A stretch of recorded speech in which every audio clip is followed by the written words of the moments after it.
Hey everybody, Aaron Rift here from NoDQ.com to talk about the greatest babyface turns in wrestling history. Now, for me personally, I had a tough time coming up with some really great babyface turns. I think that when looking at babyface turns versus heel turns, it's a lot easier to turn heel than it is to turn babyface. When you're a heel, you can say whatever you want, you have more creative freedom, and when you're a babyface, it takes a lot more work. You have to get the audience behind you. Um, so because of that, it took me a while to come up with some names here and some turns. But with the help of you guys, I posted something on Facebook and Twitter. I got a lot of input from people, and I've compiled a list here of some of the greatest babyface turns in wrestling history. So let's go through some of these names here. Let's start off with perhaps the greatest babyface turn in the history of WCW. I'm talking about the Giant turning face, being kicked out of the NWO at the end of 1996. WCW was red hot at the time. NWO was on fire.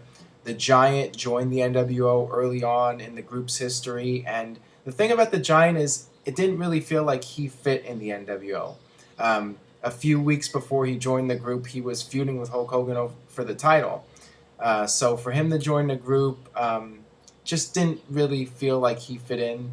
And I think people in WCW realized this, so they did this storyline where the Giant won World War III, which guarantees him a world title shot. And of course, Hulk Hogan doesn't want to fight him, so he says, you need to be part of the group. And the Giant, you see it in the storyline where he starts to get frustrated, and it all comes down to this one Nitro where Roddy Piper is being laid out, and Hogan wants the Giant to choke slam Roddy Piper, and the Giant doesn't do it, and he says he wants his title shot. Hulk Hogan says, okay, you got your title shot. And then as soon as he gets out of the ring, he tells everybody to get in the ring and beat up the Giant. I mean, it was a really spectacular moment on Nitro, and the crowd was going crazy, and it really had that NWO craziness feel to it, where things were out of control, and it was just very entertaining television, I thought. And the Giant would go on to feud with Hulk Hogan over the next year, and it was the right decision. I don't really feel that the Giant fit in, and it was a good moment for him because it put him over the top as a babyface from that point forward in WCW. Next up is one of my all-time favorite babyface turns from when I was a kid. For several years, Virgil was aligned with the Million Dollar Man. He was his butler, servant, whatever. And for years, he took all this abuse from Ted DiBiase, and it just kept building and building and building. And finally, at the 1991 Royal Rumble, Ted DiBiase got in his face and was ordering him around. And finally, Virgil just snapped, and it was so awesome. I still remember it to this day. And when I was a kid, I thought it was like the coolest thing ever. And Virgil did end up getting the $1 million belt, and he had a decent run after that. I mean, it didn't last all that long, but at the time, it was just something really cool to see him he finally had enough of Ted DiBiase and let him have it. So I mean, it was a great WWE moment at the 1991 Royal Rumble. Next, The Undertaker turning babyface. This is significant because The Undertaker came into WWE as a heel, but most of his career would be as a babyface, and this was the beginning of that long babyface run. The Undertaker, people were scared of him, and he was this big creepy guy, but as time went on, people started to cheer him more and more. And finally, there's the storyline with Randy Savage and Jake Roberts, and Jake Roberts was going to lay out Randy Savage with a chair, and The Undertaker stepped in and stopped Jake Roberts' evil plan. And that led to Jake Roberts attacking Undertaker during the funeral parlor segment, and that was the beginning of The Undertaker's babyface runs. I mean, Undertaker was one of the greatest babyfaces of all time in WWE, and this was the beginning of it. Next up, Shawn Michaels turning babyface in 1995. Shawn Michaels was one of the top heels in WWE from the moment he threw Marty Jannetty, or should I say, Marty Jannetty jumped through the barbershop window to try to get away from him. But yeah, Shawn Michaels was a great heel during the mid-90s, and the thing about Shawn Michaels was he was such a great performer in the ring that over time fans began to cheer him more and more. You look at matches like the ladder match at WrestleMania 10, fans started cheering for Shawn Michaels, and after the 1995 Royal Rumble, I mean, how could you not cheer for Shawn Michaels? He came in at the beginning of the Rumble match and lasted the whole way and won it. So Shawn Michaels was becoming more and more of a babyface, and at WrestleMania 11, fans were cheering him more than they were Diesel. So it was pretty clear that it was time to turn Shawn Michaels, and the next night on Raw, his bodyguard Sid lays him out, and that is officially the babyface turn of Shawn Michaels. And Shawn Michaels would go on to win the WWE title, realize the boyhood dream, and it would be one of the all-time great babyface runs in WWE. Next up, The Rock turning babyface in 1999. We kind of got a tease of The Rock turning babyface in 1998, but then the whole Survivor Series incident happened. The Rock aligned himself with Vince McMahon and became the corporate champion. And The Rock would go on to headline WrestleMania with Steve Austin. But the fact is, the fans wanted to cheer The Rock. And the more cocky and arrogant The Rock got, and the more catchphrases he used, the more over he got. So after WrestleMania, it was pretty clear that The Rock needed to go babyface. And the Shane McMahon's corporation turned on The Rock and then broke The Rock's arm or whatever the storyline was. And The Rock went on to be one of the top babyfaces of all time in WWE. Next up, another one of my favorite babyface turns from when I was a kid, and this is way back. I mean, I was only like 4 years old when this happened. Brutus Beefcake becoming the Barber at WrestleMania 3. Brutus Beefcake and Greg Valentine had their tag team match earlier in the night, and there was kind of this dissension, and it looked like Beefcake was going to go off on his own. What was going to happen with him? And then later in the night, you had Roddy Piper and Adrian Adonis in the hair match, and Brutus Beefcake came out and helped Roddy Piper, and he gave Adrian Adonis a haircut, and that was the birth of the Brutus the Barber Beefcake character. A really cool WrestleMania moment, and a beginning of a turnaround, because Brutus Beefcake would have this long run as a babyface, and he'd be Hulk Hogan's right-hand man. Next babyface turn, 1990, Andre the Giant finally having enough of Bobby Heenan. Andre had several years as a top heel in WWE. He had the match with Hulk Hogan at WrestleMania 3, and he was under the wing of Bobby Heenan. And you were just wondering, when would he finally have enough of the Weasel? And that would be at WrestleMania 6. And another reason that this turn is significant is because, unfortunately, this was the end of Andre's career. And it only made sense, if he's going out and it's going to be his last big match, that he should go out as a babyface. And it was a really cool moment. Him and Haku were the tag team champions, and they lost to Demolition, and Bobby Heenan blamed Andre.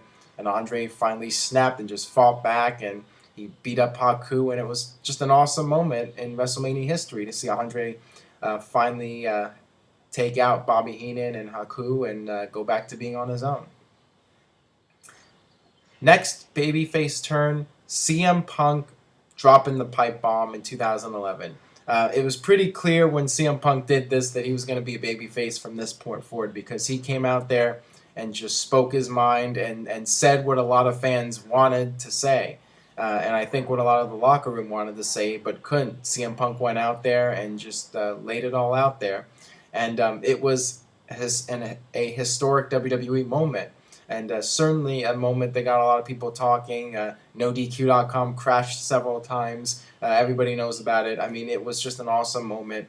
CM Punk became this huge babyface to a lot of people. He already was, but even more so after this moment. And this was the moment that put CM Punk from the upper mid-card to the very top of WWE. And he would go on to win a WWE title and have that 400-plus day reign as champion.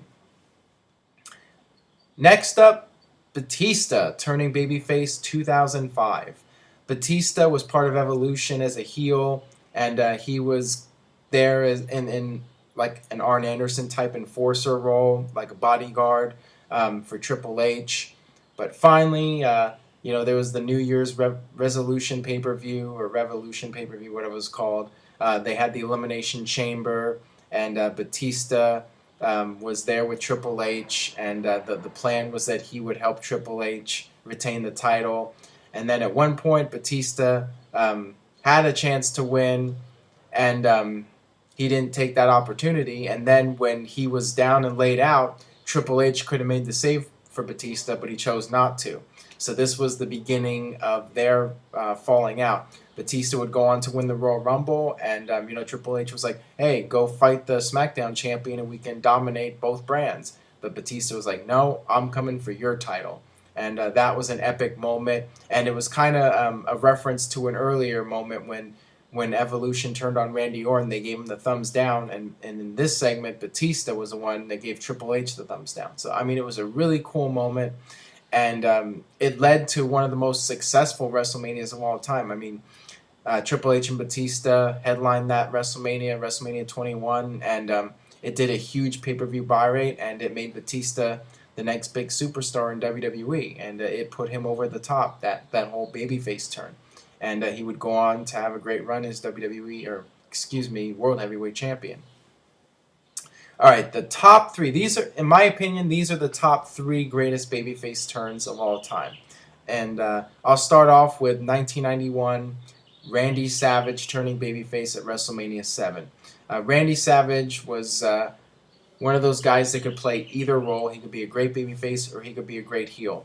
And he had a heel run going on for about 2 years, and he had this career-ending match with the Ultimate Warrior, and Randy Savage did some horrible things. He cost Ultimate Warrior the title, and you finally had this match. Warrior wins, and then after the match, Randy Savage's valet, Sensational Sherry, she has enough of him. She just starts kicking him, and who should be in the crowd but Miss Elizabeth, who we hadn't seen in a long time, and her and Randy Savage had a falling out in the storylines. And she comes down to the ring and takes out Sherry to help Randy Savage. It shocked everybody. And then Savage gets up. He's like all shocked. He doesn't know what the hell's going on. And you have this stare down between him and Elizabeth. And then finally, Savage comes clean, and he embraces Elizabeth. And it's one of the most emotional moments in WWE history. People in the ringside area crying. And it was just really cool. It was a tremendous babyface turn for Randy Savage, and certainly one of the most emotional turns. And it was just a great feel-good moment in WWE history. All right, the number 2 greatest babyface turn of all time, Hulk Hogan coming back to WWE and bringing back the red and yellow. Hulk Hogan came to WWE, returned to WWE in 2002 with Hall and Nash as the NWO, and Hogan was the heel, the Hollywood Hulk Hogan character. But the thing is, back in WWE, you had older fans that wanted to see the old Hulk Hogan again. They wanted to see the WWF Hulk Hogan that they knew and loved. And at WrestleMania 18, Hulk Hogan had his match with The Rock, and the fans were almost 100% behind Hulk Hogan. And I don't even know if Hogan himself thought he would get that kind of reaction. The fans were cheering Hulk Hogan like it was 1984 all over again. And the next night on Raw, Hulk Hogan comes out with the NWO colors, and he rips off the shirt, and Hollywood Hulk Hogan is dead, and the old Hulk Hogan from the old days in WWF was back. And just the crowd reaction in Montreal, I mean, it was just incredible. The fans would not stop giving him a standing ovation. It was certainly one of the most epic moments in WWE history. So Hulk Hogan's turn, coming back to WWE and returning to the old Hulkamania character, I mean, it was just a magic moment. And finally, the number 1 greatest babyface turn of all time, Stone Cold Steve Austin turning face at WrestleMania 13 in the submission match with Bret Hart. This was something that was building up for several months. Steve Austin was this heel character. I mean, he was about as bad can be. He was doing all these horrible things to Bret Hart, breaking all the rules, just being the biggest a-hole possible. And the thing is, though, the fans were cheering Steve Austin. They wanted to get behind Steve Austin. The character was cutting edge. It was something different. And it was against, the whole Hulk Hogan period of WWE, and it was against the whole cartoon aspect of WWE. Steve Austin was this realistic character that people could identify with. And at WrestleMania 13, you had the big double turn where Bret Hart went heel and Steve Austin went babyface. And it was done so well, and it was just so simple because Steve Austin was a classic babyface in the sense that he would not give up. He had to pass out for the match to be over. And Bret Hart, to be the great heel, all he had to do was kick the guy when he was down. So it was very simple, but it was extremely effective. And I've talked about the whole Bret Hart Steve Austin feud, how great that was, how great that WrestleMania match was. And certainly this babyface turn for Steve Austin led to a resurrection in WWE, a renaissance. And WWE would go on to have the Attitude Era and overtake WCW in the ratings war. So it was all due to this Steve Austin babyface turn and Steve Austin becoming the new Hulk Hogan for the company, the new top star, even though he was something completely different from Hogan. All right, that'll do it for my thoughts on the greatest babyface turns of wrestling history. Let me know what you think. Leave a comment on YouTube, youtube.com/NoDQCAW. And stay tuned to NoDQ.com for all the very latest in WWE and TNA.